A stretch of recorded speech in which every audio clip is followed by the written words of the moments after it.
في اللي هو البواجيل بقى اللي بتيجي بعينين وبثمان عيون. بسم الله. بصوا المحل اصلا يا نهار ابيض على التاريخ.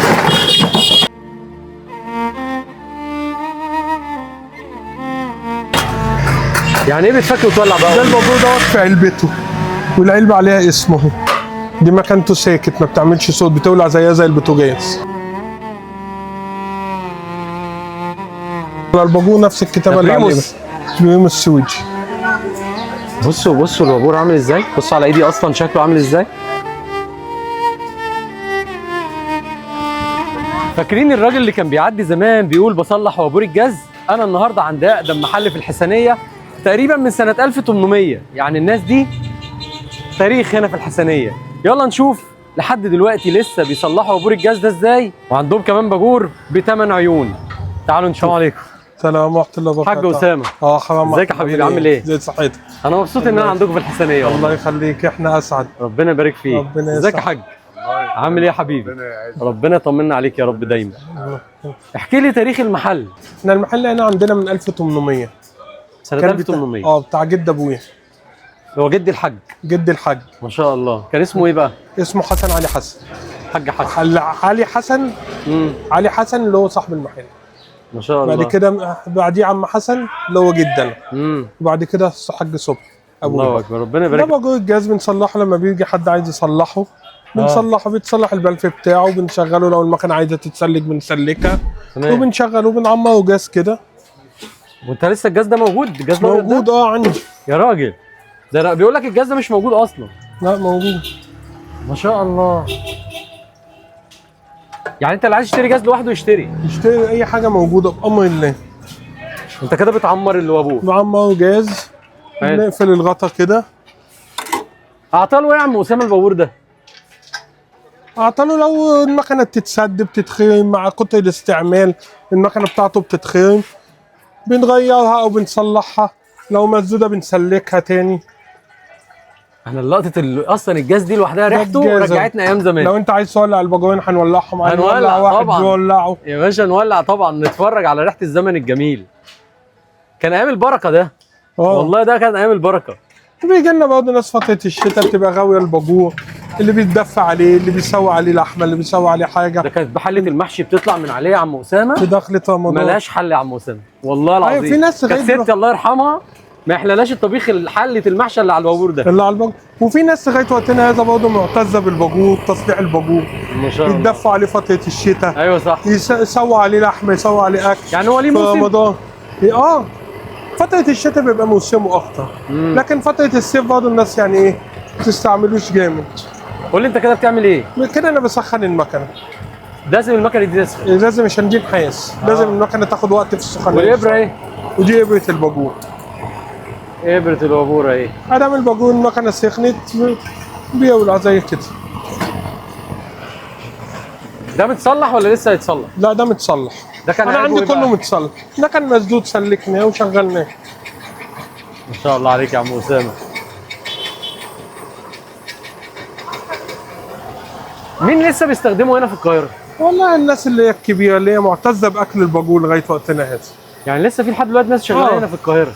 بس يكونوا يلاقي حد بيصلح. ان هو يدور على حد بيصلح بيبقى الاماكن بعيده. لكن اللي ضاحين هنا السيده باب الخلق، الضرب الاحمر، كل دول عشان احنا قريبين ليه. ما شاء الله. الباجور ولا عوده المكنه نمره 3. دي نمره 3؟ المكنه بتاعته نمره 3. هو ليه مقاسات الوابور اصلا؟ كام وكام بقى مقاسات؟ في نمره 1. يعني قول لي اللي فوق دول. ده كام؟ نمره 1. ده واحد؟ ده واحد. حلو. واللي جنبه ده كله ده واحد. الوابور ده مختلف عن اللي احنا بنشوفه. ده بتاع بره. بتاع بره تلاقي بصمته غريبه شويه. انما هو بريموس هي فعلا كانت الاول حاجه نزلت في مصر. بريموس كان بيجيب من السويد. من السويد صح؟ هو سويدي صح؟ الاغلبيه البواجير السويدي. سويدي وانجليزي والمصري. واتعمل في مصر اصلا؟ اتعمل في مصر. بريموس عمل وبنس عمل.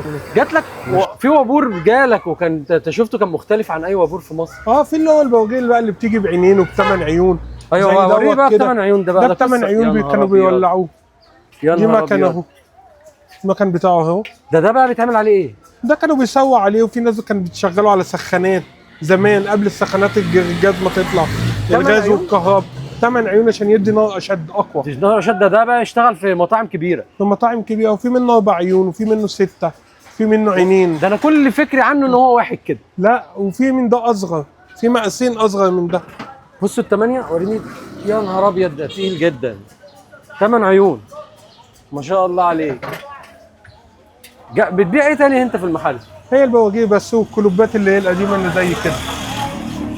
الكلوبات دي الكلوب بنصلح بتاع البياعين. بتاع البياعين. انت اساس كلوبات. كلوباتي ما شاء الله. الكلوبات اللي هي دي بجميع اشكالها. انت بتنور البلد كلها زي البلد تبقى ضلمه. ايوه صح. ما انت هتحكي لي زمان، انا هجي لك انت في الحته بتاعت زمان. انما دلوقتي يا عم اسامه يعني الكلوبات اللي هي زي دي كده برضه لسه ناس بتشتغل في البياعين بيشتغلوا بالكلوبات دي؟ لا مش قوي، اللي الاماكن اللي ما فيهاش كهرباء، لان الكهرباء بتقطع فيها بيولعوها كاضاءه. لا انا هصورك برضه. السلام عليك. يعني الكلوب والوابور. الكلوب والباجو ده الاساس. ودلوقتي بتصلح قلب الشيشه، انا شفت برضه قلب الشيشه قلب الشيشه بقى دلوقتي لما الدنيا برضه ايه بيجي ادينا بنصلحه وبنمشي حاله. ما بنقولش لحد لا، اللي بيجي بنصلح له. ولمبه الجاز دي بتعمل ايه هنا بقى؟ لمبه الجاز ديت برضه يعني ما بيجي شاء زبون الله. بيطلبها بيولعها تنور لما النور بيتقطع. بس عندك انتيكات برضه انت. اه. يعني حاجات انتيكه. قول لي الوابور اللي عمرك ما تبيعه هنا. عندك وابور هنا عمرك ما تبيعه. عندي بواجيه اللي هي علبه اللي كان فك وتركيب. وريني واحد طيب. حاضر.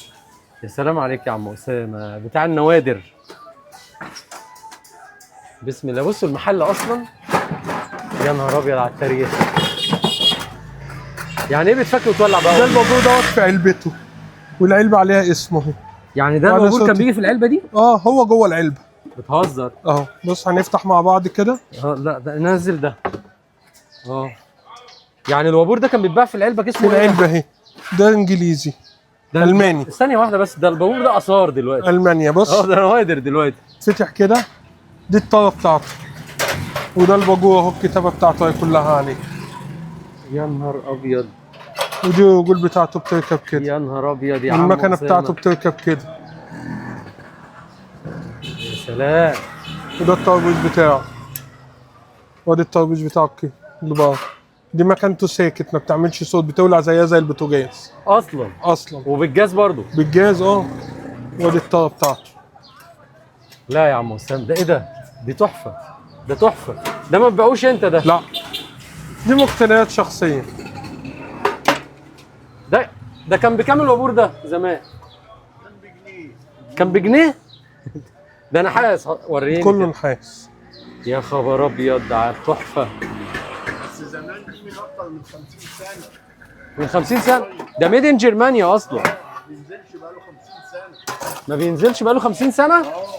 لا ده قصه كبيره. يا نهار ابيض يا عم اسامه على التحف. دي تحفه دي. اظن ده ما حدش شافه قبل كده. لا، في ناس عندها برضه بتبقى غاوي.